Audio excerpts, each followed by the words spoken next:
Western Hemisphere Conference at Rio de Janeiro adopts its historic resolution.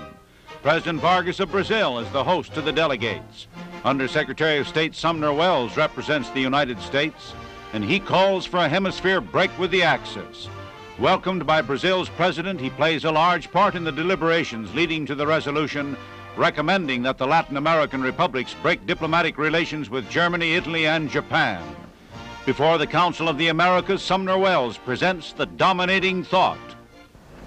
We are assembled as representatives of the 21 sovereign and independent republics of the American continent, now welded together as no continent has ever before been united in history.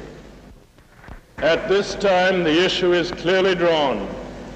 There can be no peace until Hitlerism and its monstrous parasites are utterly obliterated, and until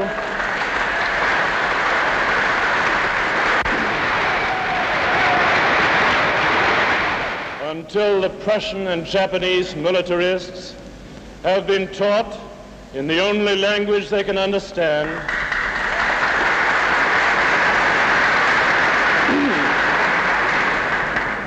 that they will never again be afforded the opportunity of wrecking the lives of generation upon generation of men and women in every quarter of the globe.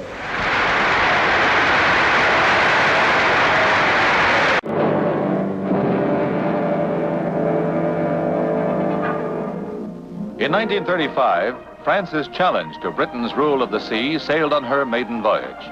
Acclaimed the most beautiful ship in the world, the SS Normandy raced time for the coveted Blue Ribbon, the prize of luxury liners. Entering New York Harbor, the city turned out to greet the new queen. New York's skyline echoed back the blaring horns and wild cheering as tugs and fireboats escorted the luxury liner to her pier. Then at noon on February 9, 1942, disaster struck the SS Normandy.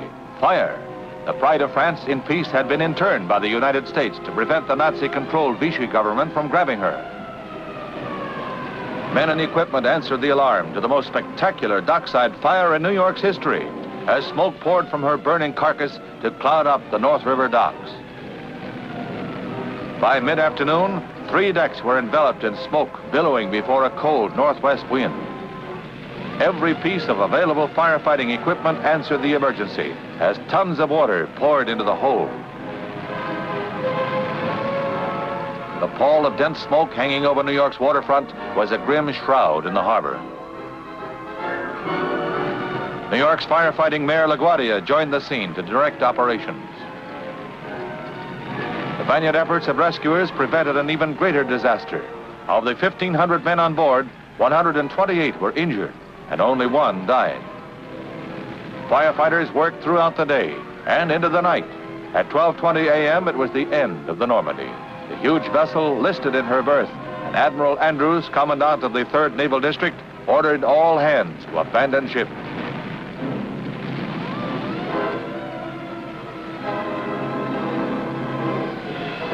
At 2:35 a.m., the SS Normandy, queen of the luxury liners, rolled slowly on her beam's end and sank into the mud of the North River. As the hull cooled, men and equipment moved in to salvage the 86,000-ton liner from the river's bottom. What was at first thought to have been an accident, upon investigation, was found to be sabotage. Traces of kerosene doused kapok had been found, and that spelled out sabotage. With the superstructure removed, the remains of the Normandy slowly floated as salvage crews pumped water from the hull.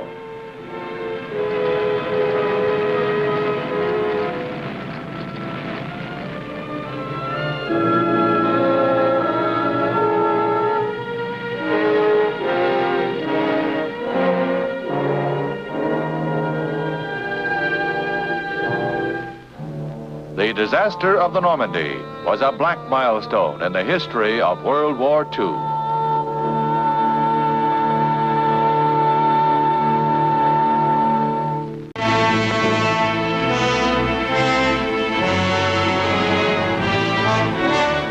At dawn, they approach the Jap Islands, and the planes aboard the carrier make ready to begin the attack with bombs.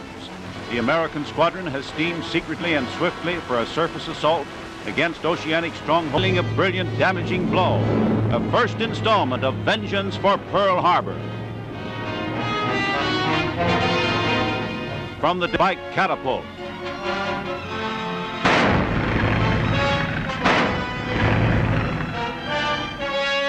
In skillfully coordinated action, our sky units go speeding to bomb, while the warships join in with their powerful guns blazing away.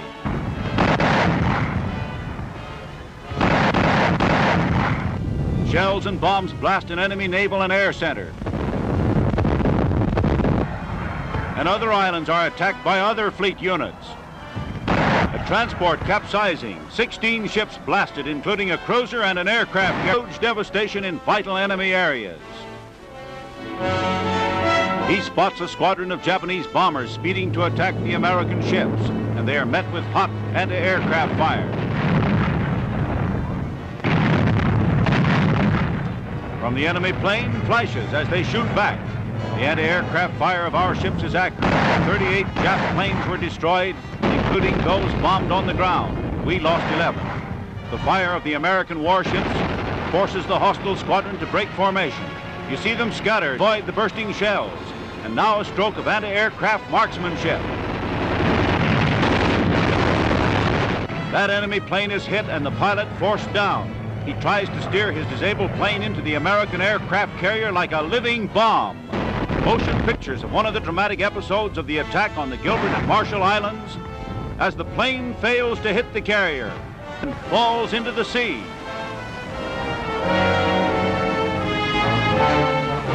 Little damage to our ships, and they steam away in triumph.